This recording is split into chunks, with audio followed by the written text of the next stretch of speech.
how different history could have been if Alexander the Great accepted the peace treaty sent to him by Darius III of Persia. Let's discuss the diplomatic letters between Alexander and Darius. Macedon had seen incredible success in the early stages of their invasion. Darius, after being advised that his presence on the battlefield would boost morale due to his deified persona, raised an imperial army and set off to the front, taking with him his family and many treasures, as was custom for Persian rulers. The Macedonians took the small town of Issus, where they left their wounded to recover.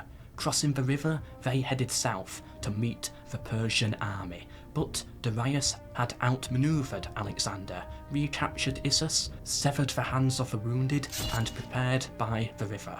What followed was the Battle of Issus, resulting in a victory for Alexander and the capture of Darius's gold and family. Yet the king himself had escaped. It is recorded that Alexander treated Darius's family with full honour and even made promises that titles will be retained upon the completion of his victory. According to the Anabasis of Alexander by Arian of Nicomedia, Darius, once safe, sent a letter to Alexander requesting that his family be returned to him safely. In this letter, Darius reminded Alexander that an alliance had existed between Philip II of Macedon and Artaxerxes III of Persia, and that when Darius ascended to the throne, Philip had been first to open hostilities. Alexander, likewise, Darius argued, sent no diplomats to reaffirm the treaty, and instead led an army into Persian territory. Darius offered a re-establishment of that old alliance, and good relations between the two. In return, Darius's family would be brought back to Persia. Alexander sent his reply by letter also. Alexander's response reminds Darius of past Persian invasions of Greece, and that this war is about revenge over that period. Alexander then accuses Darius of ordering the assassination of Philip II and of seizing the Persian throne illegally through orchestrating the conspiracy to kill the last king, Artaxerxes III. He follows this by stating Darius had tried to bribe local Greeks to side with Persia against Macedon, and added that no such money had even arrived anyway, a real question of the Persian king's honour. Alexander then reminds Darius of all the dead generals and viceroys who perished in battle, but cunningly adds that the captured are unharmed. In fact, the captured, although freed, have joined Alexander's army to fight as volunteers. Finally, he declares himself now Lord of Asia, and demands that Darius himself comes to him and asks personally for the returning of his family. Whatever Darius would request, Darius would receive, something that would ultimately be the surrendering of all legitimacy to the Persian throne, ending supposedly with, I quote, "In the future, whenever you communicate with me, send to me as the King of Asia. Do not write to me as an equal." Darius, of course, would never show. Overall, this first conversation was handled poorly by Darius. A borderline white peace agreement would never fly in this scenario. However, his second attempt was much better. Darius would send another letter, this time during the siege of Tyre.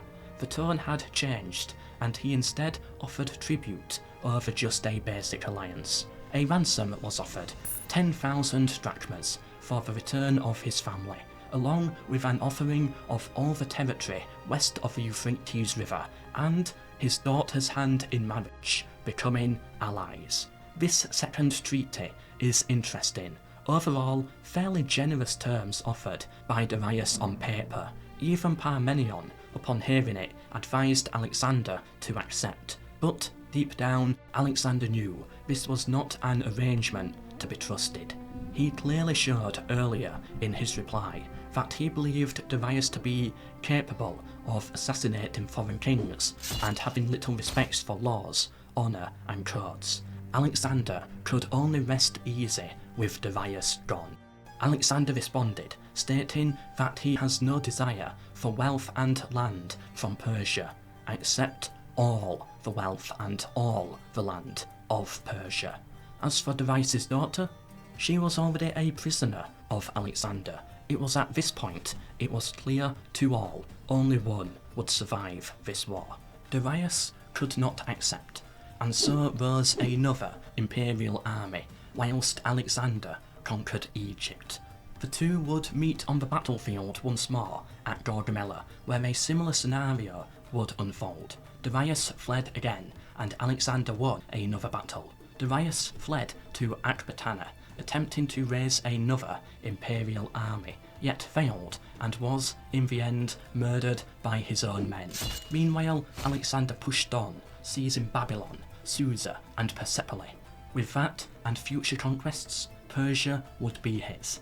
It must be made clear though, despite constantly turning Darius' offer for peace down, his obsession with killing the king and his clear ego, Alexander was very respectful towards Darius and his family, to the point where Bessus, Artaxerxes V, the new king of what was left of Persia, who betrayed and killed Darius to claim his throne, would later be executed by Alexander, maybe deep down because of his claim, but stated it as a response to the treason. Darius' body would be returned to Persia and buried alongside his royal ancestors.